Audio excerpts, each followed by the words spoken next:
Hello student, welcome to हमारी academy official and my name is Abhay Rawat. जितने भी student Bihar state के हैं, आप सभी लोगों के जो फॉर्म अप्लाई करने का जो लास्ट डेट था वो पूरी तरीके से एक्सटेंड कर दिया गया। अब आप लोग 7 जनवरी तक, मतलब 7 जनवरी तक आप सभी लोग अपने अपने फॉर्म को अप्लाई कर सकते हैं। जितने भी student Bihar state paper second, ठीक है, के लिए आप लोग तैयारी कर रहे हैं, जितने भी लोग फॉर्म अप्लाई कर रहे हैं, देखिए फॉर्म अप्लाई करना फर्स्ट आपका मतलब स्टेप है, लेकिन सेकंड स्टेप आपका है कि आपके एग्ज़ाम का प्रिपरेशन। आपके पास 2 महीना है, मार्च में आपके एग्ज़ाम है, तो आपको कंप्लीट आपका सिलेबस तो सबसे लंबा चौड़ा है। 8 यूनिट आपके हैं, टोटल 8 सब्जेक्ट हैं, और डेली बेसिस पे आपको इसकी स्टडी करनी पड़ेगी। तो जितने भी स्टूडेंट जो बिहार स्टेट की तैयारी करना चाहते हैं कॉमर्स एग्ज़ाम के लिए, कॉमर्स की क्लास पूरी तरीके से स्टार्ट कर दी गई है आपकी, ठीक है। 3000+ क्वेश्चन आपको इस पर प्रैक्टिस कराया जाएगा, टोटल 8 यूनिट से। आप सभी स्टूडेंट को, जितने भी स्टूडेंट बिहार स्टेट के पेपर सेकंड के लिए 11th-12th के लिए जितने भी स्टूडेंट एलिजिबल है, जो लोग फॉर्म अप्लाई कर रहे हैं, तो आप सभी की क्लासेस 2 जनवरी से स्टार्ट कर दी गई हैं। प्रैक्टिस कराया जा रहा है डेली बेसिस पे, न्यूमेरिकल और प्लस थियोरी। अगर आप सभी स्टूडेंट इस क्लास को ज्वाइन करना चाहते हैं, अपनी तैयारी को बूस्ट करना चाहते हैं, तो जल्दी से जल्दी आप सभी लोग क्लास को ज्वाइन कर लीजिए। अब वीकली टेस्ट भी आपको प्रोवाइड किया जा रहा है। इन सब के साथ साथ मिनिमम फीस के साथ आपको ये सारी क्लासेस प्रोवाइड की जा रही हैं। देखिए प्रैक्टिस जब तक नहीं करेंगे तब तक आप एग्ज़ाम में अच्छा नहीं कर पाएंगे। तो अब 2 महीना बचा है, मतलब मोर देन 50 डेज है। अच्छे से अच्छे आप प्रैक्टिस कीजिए, जिससे आपका कॉमर्स में जो लेवल है वो काफ़ी हाई हो सके, क्योंकि कॉमर्स ही आपको अच्छे से देना है, ठीक है। या चलिए, आज की क्लास आपकी इम्पॉर्टेंट है, न्यूमेरिकल की क्लास है, जो आपके एग्ज़ाम में आए हुए क्वेश्चन है, ठीक है। ऐसे ही क्वेश्चन आपके न्यूमेरिकल के क्वेश्चन आपके एग्ज़ाम में आते हैं। तो जितने भी क्वेश्चन मैं कराऊंगा, 1 से 2 क्वेश्चन आपके लिए इम्पॉर्टेंट है। ये एग्ज़ाम में आए हुए क्वेश्चन है, सुपर सेलेक्टेड क्वेश्चन है, किसी ना किसी एग्ज़ाम में आए हुए क्वेश्चन है, ठीक है। चलिए, यहाँ पे आपका जो क्वेश्चन है, ठीक है, ये डेप्रिसिएशन से आया हुआ क्वेश्चन है, आपके एग्ज़ाम में आया हुआ क्वेश्चन है।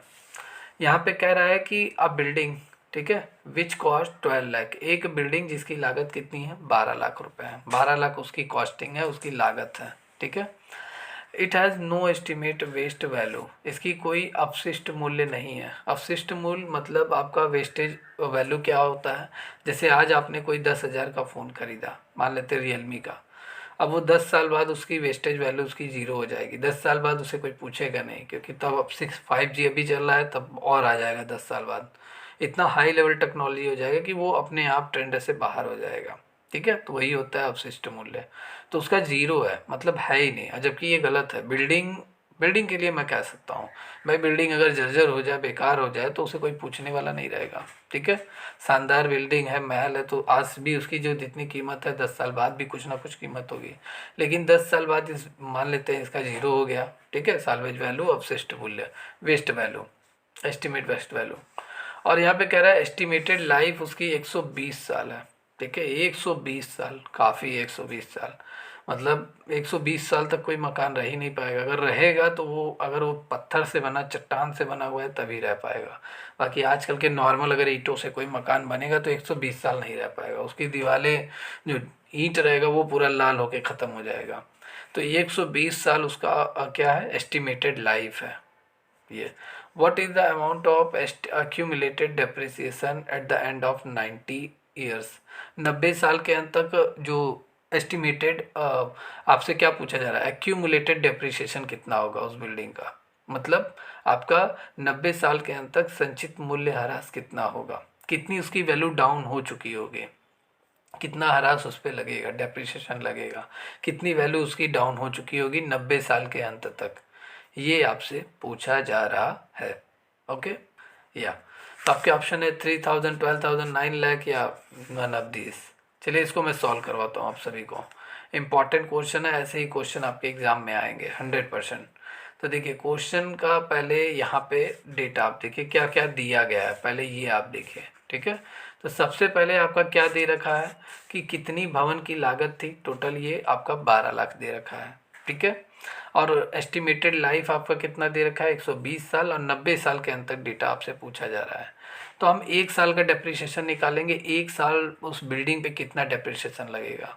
भाई अगर आज आप कोई चीज़ खरीद रहे हैं, जैसे आपने 10, मान लेते हैं आपने 10,000 का मोबाइल खरीदा, अब वो 10,000 आज के टाइम पे है, 1 साल बाद उसे आप बेचेंगे तो उसे 10,000 आपको थोड़ी ना मिलेगा। 10,000 का आपने मोबाइल ख़रीदा 10,000 में, ठीक है। अब आज वो आपने ख़रीदा, 1 साल बाद आप बेचेंगे तो वो 8,000 या 7,000 में आपका बिकेगा, ठीक है। अगर मान लेते हैं 8,000 में बिक रहा है 1 साल बाद, तो कितनी वैल्यू उसकी डाउन हुई? 2,000 रुपये। और ये जो वैल्यू डाउन हुई है इसी को ही हम क्या कहते हैं? डेप्रिसिएशन। किसी भी एसेट्स का, किसी भी गुड्स का जो वैल्यू पर डे, मतलब per day, per year, per month जो वैल्यू डाउन होता है वही हमारा क्या होता है? डेप्रिसिएशन। तो 10,000 का तो आज आपने खरीदा है, 1 साल बाद आप 8,000 में उस मोबाइल को बेच रहे हैं, तो मतलब 2,000 वैल्यू कम आ रहा आपको मिल रहा है, यही आपका डेप्रिसिएशन है, ठीक है। तो हम उस बिल्डिंग का जो डेप्रिसिएशन निकालेंगे, 1 साल के लिए डेप्रिसिएशन निकालेंगे, 1 साल के लिए। अब 120 साल उसका टोटल वो चलेगा बिल्डिंग, और उसकी आज जो बिल्डिंग की कीमत है वो 12 लाख है, 12K है। तो इस हम 120 से इस 12 लाख को हम क्या कर दें? ठीक है, डिवाइड कर दें। मतलब 12 लाख को 120 से अगर हम डिवाइड कर दें तो 1 ईयर का आपका आ जाएगा डेप्रिसिएशन, ठीक है, 1 साल का 12 लाख बटे 120, तो यहाँ पे आपका आंसर कितना आएगा? 10,000 आएगा। मतलब 1 साल का जो डेप्रिसिएशन आएगा वो 10,000 आपका आएगा। क्लियर है? 10,000 आपका आएगा डेप्रिसिएशन। ये आपका कितना है? ये आपका पर ईयर का डेप्रिसिएशन आया। पर ईयर बिल्डिंग पे 10,000 डेप्रिसिएशन लगेगा। इसमें कहीं ऐसा नहीं दे रखा है, कोई मेथड नहीं दे रखा है कि स्ट्रेट लाइन मेथड से डेप्रिसिएशन फाइंड कीजिए, ठीक है, डिमिनिशिंग मेथड से आप डेप्रिसिएशन फाइंड कीजिए, ठीक है, इंस्टॉलमेंट मेथड से भी फाइंड कीजिए, तो ये सब नहीं दे रखा है। तो सिंपल हम लेकर चलेंगे। 1 साल का हमने डेप्रिसिएशन निकाला, कितना आया? 10,000। तो 90 साल के अंत तक कुल कितनी वैल्यू डाउन होगी इस बिल्डिंग की? तो 90 से हम मल्टीप्लाई कर देंगे भाई। 1 साल का अगर 10,000 है तो 90 साल का कितना होगा? 90 से भाई गुणा कर लीजिए। 90 से हम गुणा करेंगे, मतलब 90 से, तो आपका 9 लाख रुपए आ रहा है। और 9 लाख रुपए ही आपका क्या? डेप्रिसिएशन चार्ज होगा, ठीक है। 9 लाख रुपए आपका पूरा डेप्रिसिएट हो जाएगा उस बिल्डिंग का। और बिल्डिंग का वैल्यू कितना बचेगा? 3 लाख रुपए, क्योंकि 12 लाख में आपने बिल्डिंग खरीदा था मान लेते हैं, और 90 साल के अंत तक 9 लाख रुपए उसका डाउन हो गया, डेप्रिसिएशन चार्ज हो गया। तो 12 लाख में 12K में 9 लाख उसका डेप्रिसिएशन चार्ज हो गया। तो अब बिल्डिंग 3 लाख रुपए उसकी क्या बची हुई है? एस्टिमेटेड या साल्वेज वैल्यू हम कह सकते हैं, बचा कुचा मूल्य बचा हुआ है।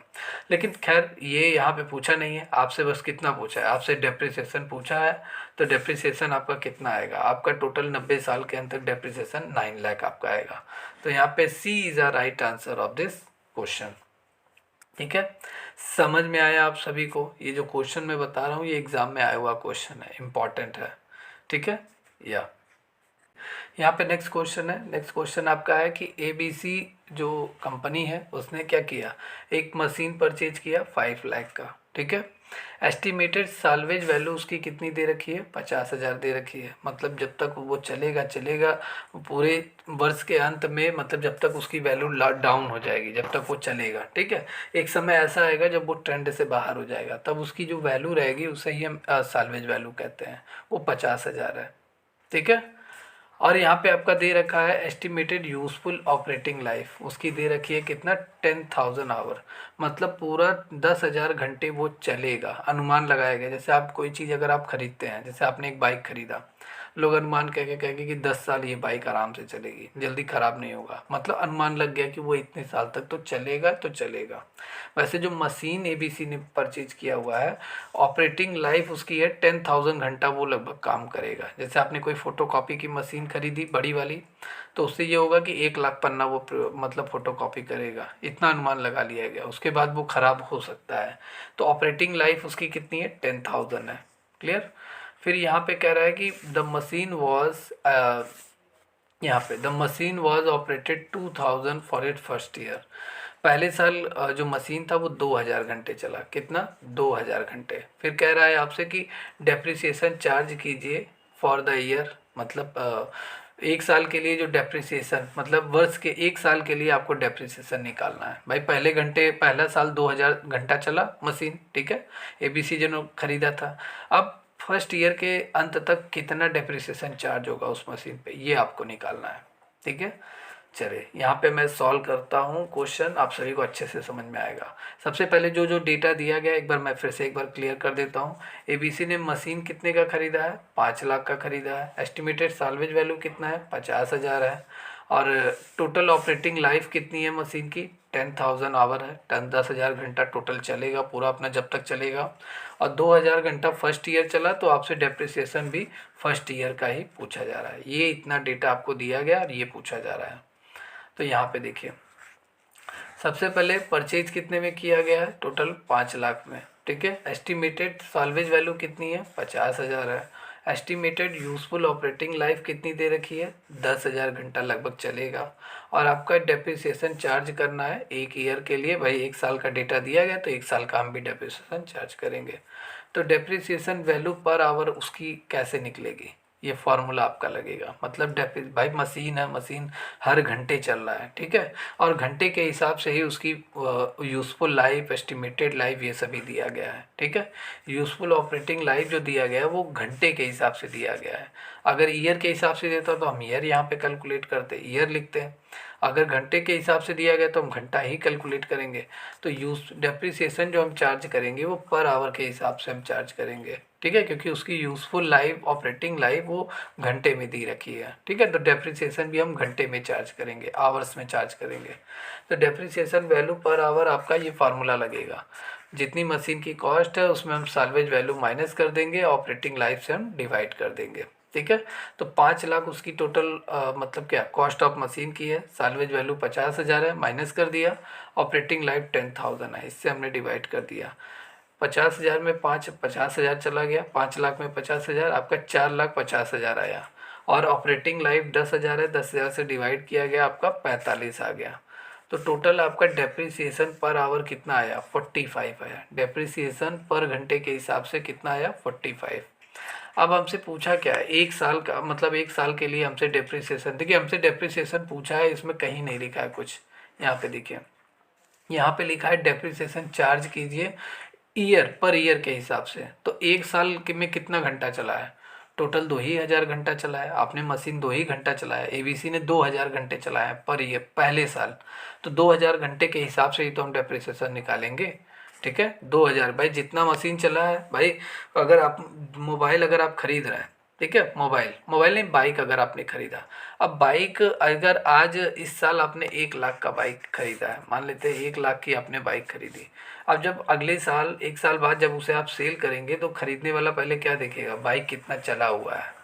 अगर आपकी बाइक टोटल 10,000 किलोमीटर चल चुकी है, 10,000 किलोमीटर, ठीक है, तो उसकी वैल्यू वो कहेगा कि भाई मैं इसका मैं 85,000 दूंगा। अगर आपकी बाइक 2,000 किलोमीटर चला है तब वो आपको 80,000 दे सकता है, ठीक है।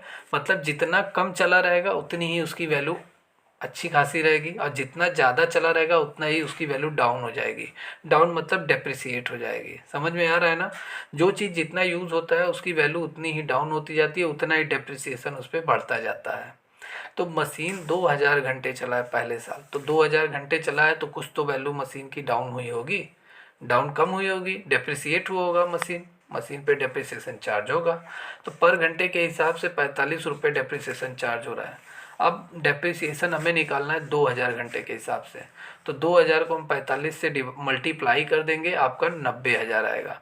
तो डेप्रिसिएशन जो आपका चार्ज होगा पर ईयर के हिसाब से वो 90,000 आपका आएगा। समझ में आया, 90,000 आपका डेप्रिसिएशन चार्ज होगा मशीन का फर्स्ट ईयर। तो जितने भी क्वेश्चन मैं आप सभी को बता रहा हूँ ये सभी एग्जाम में आए हुए क्वेश्चन है, सुपर सेलेक्टेड क्वेश्चन है। जितने भी स्टूडेंट जो बिहार स्टेट के लिए तैयारी करना चाहते हैं, अपनी तैयारी को बूस्ट करना चाहते हैं, आप सबके एग्जाम मार्च में है, तो आप जल्दी से जल्दी कोर्स को ज्वाइन कर लीजिए। 3,000 प्लस क्वेश्चन आप सभी को कंप्लीट क्लास पूरा प्रोवाइड कराया जा रहा है, ठीक है। डेली बेसिस पे क्लासेज आपकी चल रही है, Monday to Saturday. Weekly test आप सभी के लिए लगा दिया गया, पर वीक आपको टेस्ट सीरीज वगैरह भी प्रोवाइड किया जाएगा, ठीक है। इंपॉर्टेंट क्वेश्चन रहेंगे सभी। तो कोर्स को ज्वाइन करने के लिए हमारी एकेडमी ऑफिशियल ऐप आपको डाउनलोड करना है। जिस नाम से यूट्यूब चैनल है, एजुकेशन चैनल है, उसी नाम से एप्लीकेशन भी आपको मिलेगा, वहाँ से आप कोर्स को ज्वाइन कर सकते हैं। ओके, मिलते हैं कल की क्लास में कुछ न्यूमेरिकल के साथ। तब तक के लिए take care and good bye.